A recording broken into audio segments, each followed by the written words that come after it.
Nous, c'est Véro et Steph. Nous parcourons le monde avec notre Sprinter 4x4. Nous voyageons au rythme de nos envies et de nos rencontres.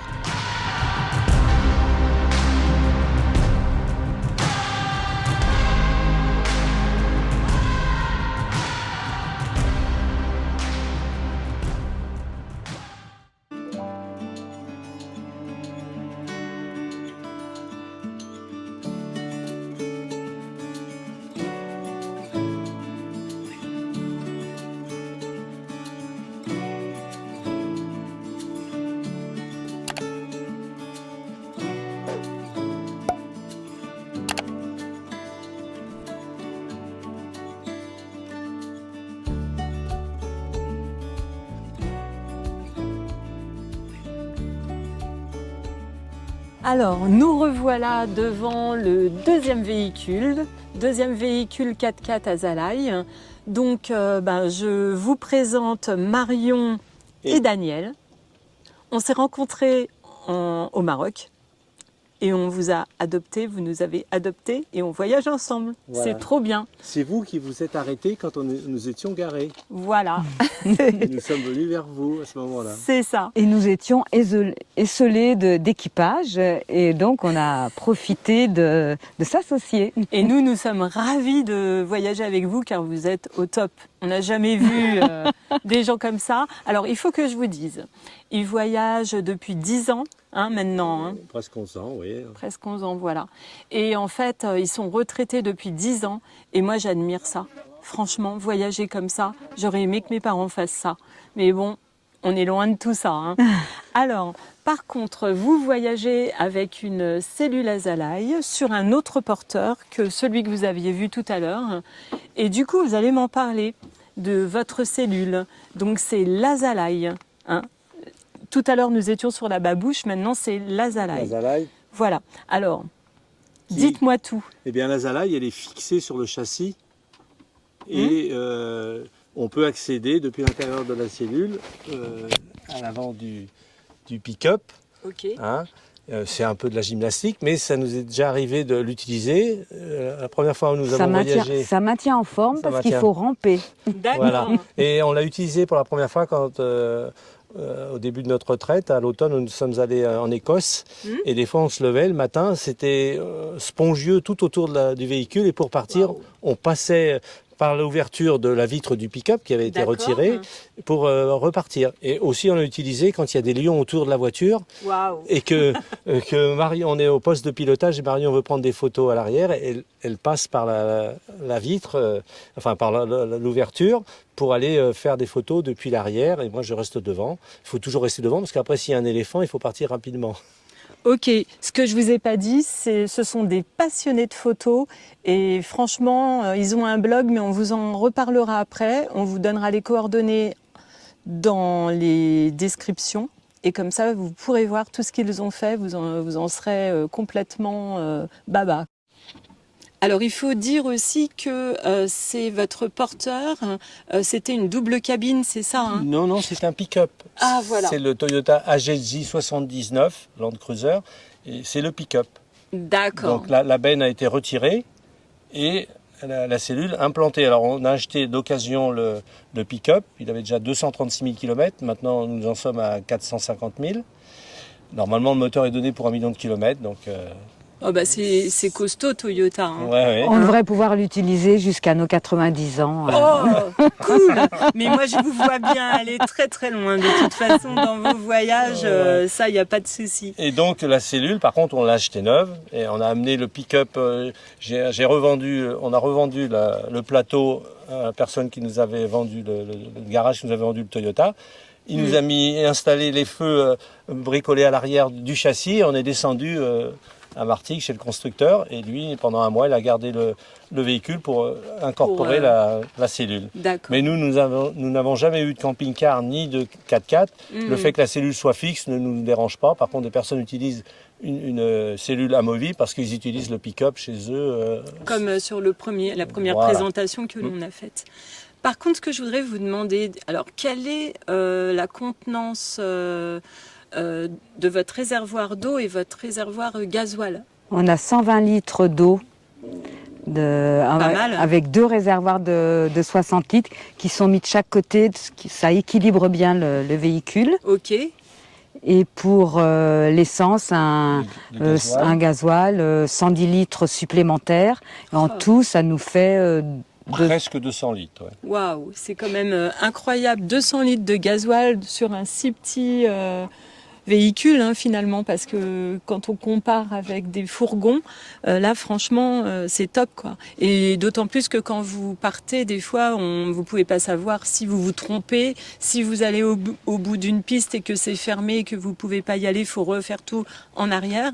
Du coup, la contenance gasoil, il la faut. Hein. Voilà. Et puis il y a aussi des fois, on est dans un pays où le gasoil est bien moins cher, et avant de passer la frontière, on remplit. On profite de voilà. ça. Ouais. Et par contre, au niveau énergie, qu'est-ce que vous avez en panneaux solaires? Donc là, actuellement, maintenant, nous avons 2 panneaux solaires de 120 watts chacun. Et parce qu'avant, quand on a acheté la cellule, il n'y avait qu'un panneau solaire, et il commençait à se faire un petit peu vieux au bout de 10 ans.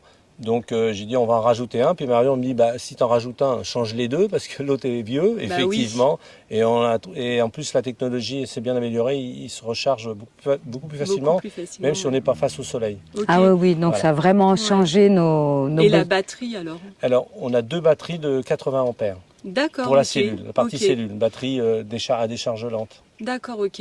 Et combien de temps vous pouvez rester sur un spot avec cette énergie-là? Ça dépend effectivement s'il y a du soleil, ou s'il n'y a pas trop d'ombre, pas trop gris. Mais maintenant avec les 2 panneaux solaires... Non, les panneaux solaires, ils chargent même avec le ciel couvert, ces nouveaux panneaux solaires. Ah, c'est top ça. Par contre, il ne faut pas rester à l'ombre. Si tu es à l'ombre d'un arbre, là, ça ne va pas charger. D'accord, ok. Mais s'il fait gris, c'est pareil que quand il fait beau. D'accord, ok.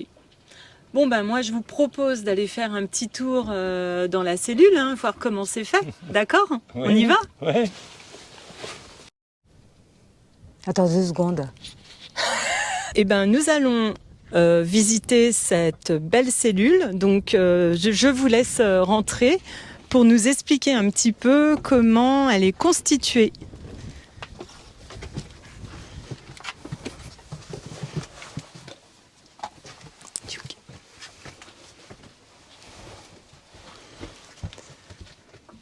Alors, je vous laisse nous présenter votre couchage. Il est là-haut, je crois. Hein. Voilà, et le lit, on va le descendre à ce niveau-là. Ok. Ce qui nous permet éventuellement de dormir avec le toit baissé s'il y a trop de vent ou pour un problème de sécurité. D'accord. Et puis, il y a un système de manivelle. Avec un treuil. Ah oui, ok. Voilà, que nous avons modifié pour pouvoir avoir une manivelle à portée de main. Voilà, parce que c'est vendu avec une petite manivelle. Voilà, mais d'accord. Voilà. Alors pour la descendre, le poids du lit fait que c'est facile, mais quand on remonte, c'est dur. Donc, oui. Comme on a déjà vécu dans la cellule pas loin de 6 années, à temps complet, plusieurs périodes, quand vous faites ça avec le bras levé, à un moment je commençais à avoir mal ici à l'épaule. Au tendon. Voilà, donc ça fait mal. On a modifié. Voilà. Et maintenant, ils sont bien équipés. Pour la remontée, où c'est le moment le plus dur, voilà, c'est trop top. Il a fallu adapter le sipan qui n'est pas le même. Ça, c'est pour les volets roulants. Ok. Voilà. Et en plus, on a trouvé le rangement. On se dit, qu'est-ce qu'on va en faire? Daniel est un très très bon bricoleur. Je vous le dis, moi. Voilà. Il nous trouve tout à chaque fois. Alors, ce qui me permet d'être autonome aussi si j'ai besoin de baisser ou de... Ah oui, tout à fait, oui. Par contre, quand on le lève, Marion m'aide quand même à relever le lit, ça lui fait... ça me fait travailler les muscles, voilà. Bien. Et puis c'est encore plus facile et c'est très rapide. C'est vrai qu'il faut bosser en van life. C'est la coopération tout le temps. Par contre, ce qui se passe quand on est avec d'autres équipages, le treuil, il fait... Ça fait un peu de bruit. C'est pas trop grave. Voilà, si on ne le fait pas à 5 h du matin, donc les voisins savent qu'on remonte le lit. Voilà. Alors sinon, vous avez un beau petit salon. Là, c'est vraiment très top parce que ça laisse de la C'est place fait maison. quand même. J'ai tout refait avec les petits Oh là là. poches. Et, Mais qu'est-ce qu'ils sont bricoleurs tous les deux. Mais franchement, moi, ça m'épate. Hein. Après, vous avez... Alors, on va parler, donc vous avez le petit coin dinette, une plaque qui marche au gasoil, hein, c'est ça? C'est ça, une plaque Wallace qui marche au gasoil. D'accord. Voilà, on n'avait pas voulu prendre de gaz. On a vu que sur les blogs, les gens parlaient toujours de la galère pour eux d'aller faire Oui. recharger les bonbonnes. Donc Ouais, c'est ça. on a fait cette option. D'accord. Par contre, c'est quand même délicat à Oui. l'usage, il faut Oui. savoir. Après, vous avez... Alors, ici, c'est la douche. C'est ça. On retire le tapis. Alors, on peut l'utiliser normalement anti-éclaboussure, mais il est tellement long à sécher que nous, on ne l'utilise pas. On le pousse, on ouvre la porte et ça fait notre coin douche. Ok. Mais on peut aussi, parce que c'est ici qu'on branche le tuyau de douche, Ah ouais, trop bien. Et puis, vous Ouais. pouvez même prendre la douche et dehors. Voilà, vu qu'on quand on on peut. prend notre douche dehors. Ouais, ça, c'est trop top. Voilà. Franchement, c'est génial. Et allez-y, asseyez-vous. On va parler d'autres choses. Et ce qui est génial, moi je dis toujours que les meubles Azalai, c'est vraiment le top. C'est des meubles bateaux, ça tient le choc, surtout sur les pistes. Ça se casse pas, quoi. Ah bah, c'est vraiment on top. en a fait Oui, beaucoup. parce que la cellule, maintenant, on a fait 236 000 km avec Ouais. la cellule. Oh là là, ça n'a rien à voir avec un fourgon, hein, je vous le dis, moi. Alors maintenant, dans tout ça, quel est votre pire moment dans la van life? Alors, justement, on parlait de la plaque de cuisson. Des fois, j'ai un peu tendance à vouloir nettoyer un peu trop. Et donc, quand le toit est levé, il y a un rebord sur l'extérieur de la cellule où il y a du sable qui s'accumule. Mm. Et de l'extérieur, si j'ai pas d'escabeau, je ne peux pas. Et là, nous étions au Brésil, dans le Pantanal. Je me suis dit, je vais nettoyer par les fenêtres. Ah, Donc, je suis monté sur le frigo, où se trouve le frigo, là où il y a la théière. J'ai nettoyé et à un moment donné, j'ai mis, sans me rendre compte, le pied sur la plaque de cuisson et j'ai entendu crac. oh Oh là purée. là, ça a été un Ça moment d'angoisse. Le choc. J'imagine Marion. Ah oui, j'étais dehors en train J'étais de fou. préparer le repas. Donc Marion va vous expliquer comment s'est passée la réparation. Nous avons été obligés de descendre jusqu'à Buenos Aires, donc Oh là près de là. 2500 km, Oh là là. pour aller faire réparer. On avait encore de la chance, il y avait un seul réparateur dans toute l'Amérique du Sud. On a commandé la plaque depuis la Norvège et il a fallu attendre un mois pour qu'elle arrive à Buenos Aires. Donc, on a pris les choses du bon côté, on est redescendu sur notre route, on en a profité pour retourner voir des gens qu'on avait connus. Ça nous a permis aussi de faire d'autres rencontres, Ok. parce que on était arrêtés dans la banlieue de Buenos Aires. On est resté une semaine dans une petite ville, et finalement, de fil en aiguille, on a connu des gens. On a même été, la radio locale est même venue parce qu'il y avait une grosse tempête, il pleuvait énormément et on s'est mis sous un abri en ville. Et donc après, les gens venaient nous voir, on nous a invités à manger, enfin C'est voilà. trop top ça, c'est trop top. Ah, tu fais gaffe à la plaque. Hein. T'as le ventre dessus, non mais ça va. Non, c'est bon, ça tient quand même. Quel est le meilleur moment dans vos voyages? Quel a été votre meilleur moment? C'était un moment qu'on avait beaucoup attendu parce que quand on préparait notre voyage, ça a été notre rencontre avec les baleines Ah, à la péninsule de Valdés et Puerto Madryn, où nous sommes restés 5 semaines Oh là à les Ah, observer. oh, trop top ça. Ça a dû être un moment, c'est un moment inoubliable quoi. C'est-à-dire, on vivait tous les jours avec elles, on était juste à côté, c'était les sons. Les bruits, parce que les mères étaient avec les petits, donc elles les appelaient. D'accord. Et on a vécu pendant 5 semaines en compagnie des baleines et Wow. avec cette sonorité permanente, Cette que ce soit vibration, le là. jour, la nuit. Elles C'était, émettent des sons assez forts. elles frappent avec leurs nageoires sur la mer et ça, tous ces sons nous accompagnaient. Et on a assisté à leur départ début novembre. D'accord. Donc c'était comme des bruits de sirènes de train Ah ouais. et elles se répondaient d'un de la baie. Oui. Et le lendemain, il y avait plus que quelques exemplaires dans la ouais. baie. Elles C'est étaient fou, ça, toutes ça doit être, parties. Et ça, c'était vraiment très émouvant de pouvoir assister à ça après les avoir observées pendant plusieurs semaines, parce que finalement, on les reconnaissait quand elles sautaient. Elles ont des tâches différentes. Et donc, on arrivait à connaître leur caractère. Trop bien. Et on voyait l'interaction entre la mère et le baleineau, qui lui pouvait s'approcher très près de la plage. Bon, c'est assez particulier à cet endroit. C'est que il y a une profondeur assez importante très rapidement. Donc le baleineau, lui, venait très près, la mer restait plus loin, et nous, on l'a constaté, la mer l'appelait pour dire au baleineau de revenir. Et le baleineau ne revenait pas. Voilà. Et c'était vraiment exactement comme avec des ados, quoi. Je veux dire, on retrouvait le même mode de fonctionnement. On a constaté ces interactions, mais c'est en restant plusieurs semaines qu'on peut le voir. Parce bien que, sûr, bien sûr. Et le matin, à 5 heures du matin, on descendait sur la plage pour avoir les lumières du lever du soleil. On était tout seul, je veux dire, et les baleines arrivaient. Je veux dire, dès qu'on était là, je veux dire, il y a quand même quelque chose qui se passe au niveau vibratoire. Il y a des échanges. C'était quand même assez. Ce qui est dingue avec vous, c'est que quand vous nous racontez ça, on est pris dans votre récit et on vit les mêmes choses que vous malgré tout. Et nous, on a hâte de voir ça aussi en vrai, hein, Steph. Et surtout, ce qui était étonnant avec cette histoire de baleine, c'est que quand on est parti, on les entendait encore. On entendait encore, on avait encore dans la tête ce bruit. Ça nous habitait complètement. Et au bout de 8-10 jours, on s'est dit, mais on les entend plus. C'est fou. Et ça, c'était vraiment... Ça me fout les frissons. Ça me fout des frissons rien que quand vous en parlez. Bon, bah, c'est trop bien. Franchement, c'est trop, trop chouette. Et ben, moi, j'ai encore une petite question avant qu'on passe au véhicule. J'ai oublié de vous demander, vous avez des toilettes, vous avez la douche, ça, on a vu. Les toilettes sont cachées, c'est ça, hein. Voilà. Et c'est un toilette sèche ou un toilette...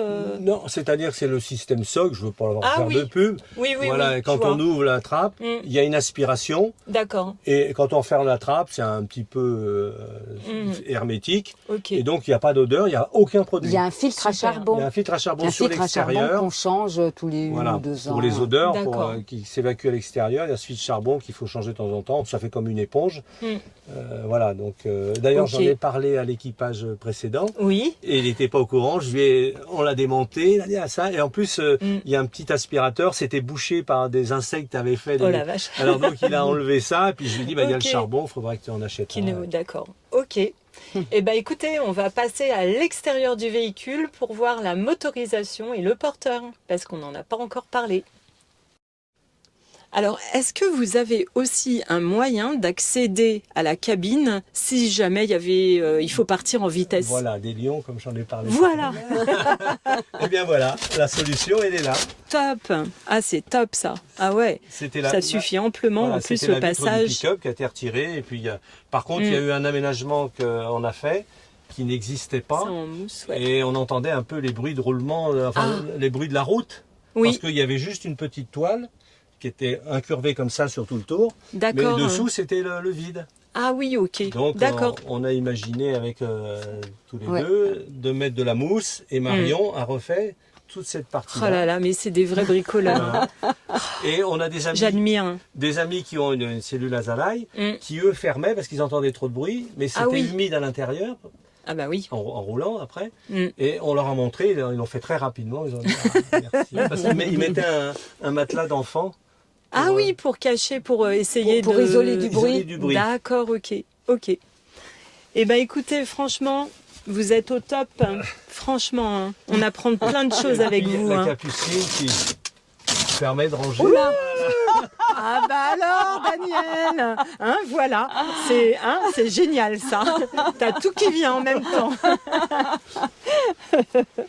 Et voilà. Hop, on va remettre comme. C'est trop top.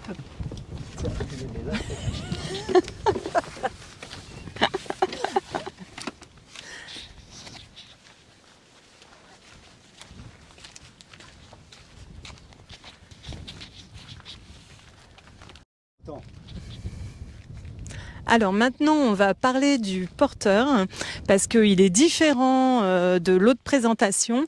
Donc là, c'est un Toyota. Donc vas-y, je te laisse parler, Daniel. C'est un Toyota Land Cruiser AZZ 79. Au début, on avait du mal à le prononcer. Maintenant, on y arrive.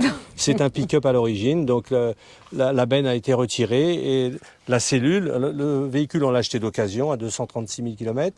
Ok. Et la cellule, on l'a fait monter neuve en amenant le véhicule sans la benne au constructeur à Martigues. D'accord. Et la motorisation, donc Donc c'est un 4 litres 2 diesel sans turbo, ce qui pose un petit peu de problème dans les dunes parce qu'on manque un petit peu de puissance. Par D'accord. contre, sur une piste caillouteuse, si on est arrêté, qu'on met en courte, ça peut grimper au mur, mais dans le sable, on manque un petit peu de puissance. Mais après, il faut dégonfler encore plus pour avoir un peu plus de motricité. Ouais, c'est une belle bête en tous les cas. 6 Franchement, moi, cylindres. j'adore. C'est un 6 cylindres C'est un 6 en cylindres, ligne. ouais. Alors malheureusement, le fait que ce soit un 6 cylindres en ligne, ça fait un capot très long et on a un peu moins de possibilités pour la cellule en surface. Ouais, mais il est très bien comme Mais ça. enfin, moi, Oui, j'adore. non mais je parle par rapport à la surface habitable. Ah oui, Voilà, bien si sûr. on prend un Land Rover, Ouais. c'est beaucoup plus court devant, D'accord. donc la cellule est plus grande. D'accord, Mais ok. de toute façon, c'est toujours des compromis. Hein. Mais enfin, Ok. l'avantage, c'est qu'on se gare sur une place de voiture normale en ville et on peut Ouais. très bien passer discrètement, on n'a pas de problème. Ouais, non, ça c'est top. Et du coup, vous avez fait plein de pays avec ce superbe véhicule. Oui, nous sommes partis. D'abord, on a commencé à tester en Écosse à l'automne pour voir la résistance au froid. Après, on est allé quelques mois au Maroc pour avoir un petit peu un été. 2 mois et demi. D'accord. Parce qu'on partait 5 mois et demi en Islande. Oh là Donc là. de début mai jusqu'à mi-octobre. Voilà, ça a été le premier grand voyage. Oh là là, mais Et là, c'est vraiment on des s'est vrais régalé. Voilà, c'est-à-dire pour l'Islande, on suivait sur un forum où les personnes y retournaient plusieurs fois tous les ans. Nous, à partir du moment où nous étions à la retraite, on s'est dit on va pas y aller 10 fois et donc on a décidé d'y aller 5 mois et demi. Mais on n'a Bah, pas vous tout avez fait raison. et on aurait envie d'y retourner. Bon, c'était en 2014. Je sais que les conditions ont changé par rapport au bivouac parce que pendant ces 5 mois et demi, nous avons payé que 2 fois un hébergement. D'accord. Enfin, un hébergement. Enfin, Le camping dans des parcs nationaux où on ne pouvait pas faire autrement. mais que D'accord. 2 fois Oh là sur là, 5 c'est mois et un demi. truc de fou, hein. Maintenant, je sais que c'est plus C'est plus délicat. compliqué, Ils oui. obligent davantage à aller dans les campings. Mais bon, si vous y allez début mai jusqu'à mi-octobre, il s'est fermé. pas de souci, C'est ouais. surtout ouvert juillet-août. Ok. Après, on a envoyé le véhicule en Amérique du Sud. Donc, on a fait la traversée pendant 4 semaines sur le cargo. Donc, ça, c'était aussi Une aventure. une Une aventure, bah voilà, oui. Voilà, ouais, depuis ouais, ouais. Anvers jusqu'à Montevideo, en Uruguay. Waouh.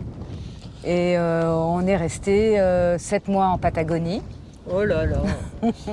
Ils nous font rêver. Ils nous font rêver. On a profité des lieux, on a été faire de la rando à Torres del Paine, donc on est allé quand il y avait personne et puis on y est retourné à l'automne pour avoir les couleurs d'automne. Je veux dire, on n'a pas, on fait Trop ce qu'on bien. veut, voilà, c'est la liberté et puis C'est trop chouette. Franchement, vous êtes des vrais baroudeurs. Et à votre âge, moi, je suis scotchée. J'aimerais bien aller loin comme ça aussi, hein. Alors Daniel, tu vas nous montrer un petit peu comment c'est à l'intérieur de la cabine et puis comment tu fais pour gonfler, dégonfler, hein, comme on fait tous quand on est sur des pistes. Voilà l'intérieur. Alors, c'est assez basique, mais ça tient le coup. comme nous. Et puis, au niveau du compresseur, eh bien, voilà, il est ici. Il est mis derrière l'emplacement conducteur. Et ça, c'est un super compresseur, hein. Voilà, et à l'arrière, le pare-choc qui est rond sert de réserve, il y a 10 litres à peu près. Donc ça C'est la permet réserve de gaz, hein, c'est de ça. gonfler assez rapidement les roues. On a vu, oui, vous gonflez. Tu n'es pas obligé de rallumer le compresseur, des fois si tu as juste un petit peu à regonfler. D'accord. Oui, puisque vous pouvez faire 2 véhicules et nous, on n'en fait qu'un, hein. Donc, ça va super vite quand même, hein. Non, c'est top. Franchement, je suis super contente de vous présenter à nouveau Marion et Daniel, avec qui nous voyageons en ce moment en Mauritanie.